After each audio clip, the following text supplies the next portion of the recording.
Assalamualaikum warahmatullahi wabarakatuh. Selamat pagi anak-anak. Bagaimana kabarnya hari ini? Tentunya hari ini kita harus senantiasa bersyukur kepada Allah Subhanahu wa Ta'ala karena bisa mengikuti pelajaran dalam keadaan sehat walafiat. Mari kita ucapkan Alhamdulillahirabbil alamin.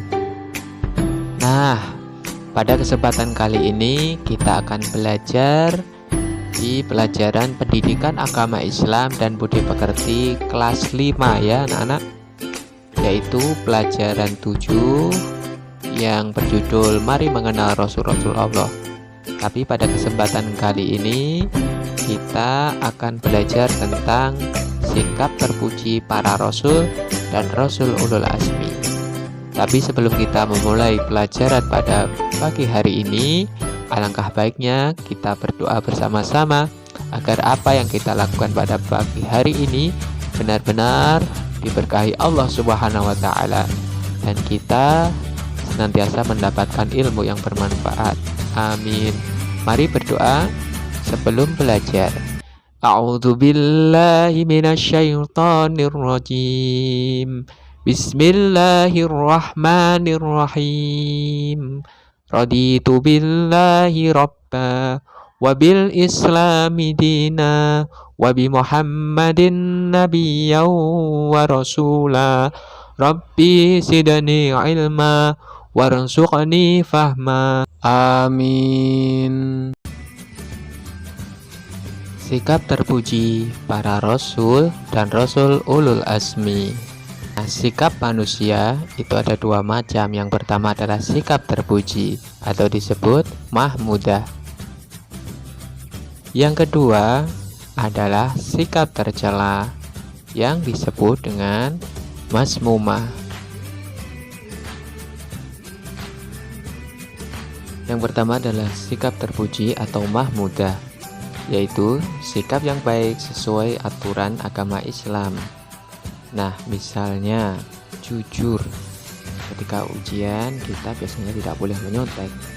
Yang kedua, misalnya pemaaf. Bila kita punya salah segera minta maaf ya. Selanjutnya adalah tekun.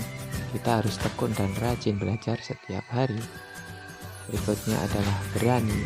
Di kelas kita harus berani bertanya.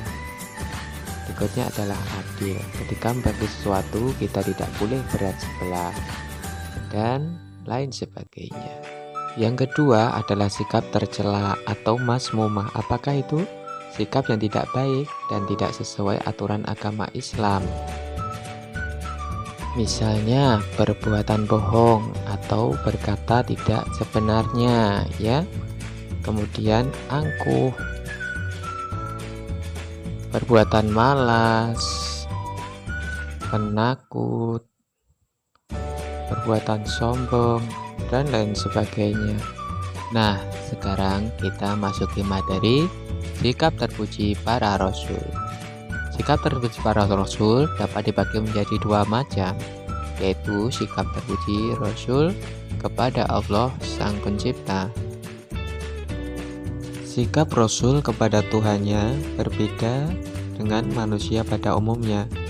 Jika segala ibadah sunnah manusia pada umumnya, bagi Rasul hal itu merupakan ibadah wajib, seperti hanya sholat tahajud. Rasul tidak pernah meninggalkan sholat tahajud.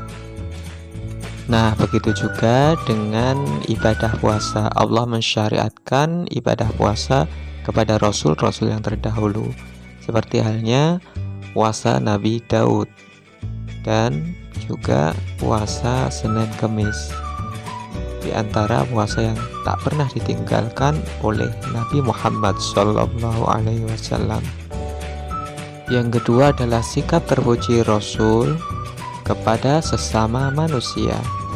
Di antara kisah Rasul terhadap sesama manusia seperti halnya kisah Nabi Muhammad dengan orang buta Yahudi, yang setiap hari orang buta itu selalu mengolok-olok Nabi Muhammad, padahal Nabi Muhammadlah yang selalu menyuapinya.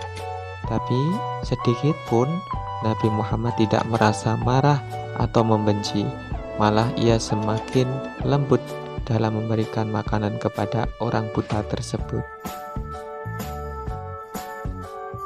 Di antara sifat terpuji Rasul mempunyai 4 sifat wajib. Nah, apa saja 4 sifat wajib tersebut? Yang pertama adalah sidik atau benar. Para Rasul pasti memiliki sifat sidik, baik perkataan maupun perbuatan. Dengan sifat ini, maka ajaran yang dibawanya dapat diterima dan diikuti oleh umat manusia. Nah, sekarang sifat wajib Rasul yang kedua adalah tabligh atau menyampaikan. Apa itu tabligh? Para Rasulullah senantiasa menyampaikan segala ajaran dan wahyu Allah. Tidak satu hal pun yang mereka sembunyikan atau mereka lewatkan. Sifat wajib Rasul yang ketiga adalah amanah atau dapat dipercaya. Para Rasul Allah pasti dapat menjaga amanah yang diberikan oleh Allah. Setiap perintah pasti dipatuhi dan tidak mungkin melanggar aturan yang ditetapkan oleh Allah Subhanahu wa Ta'ala. Dan sifat wajib Rasul yang terakhir adalah fatonah, yang artinya cerdas. Para Rasul Allah pasti memiliki kecerdasan dan kepandaian dalam menyampaikan wahyu Allah. Jika Rasul tidak pandai, maka tidak mungkin untuk membimbing umat.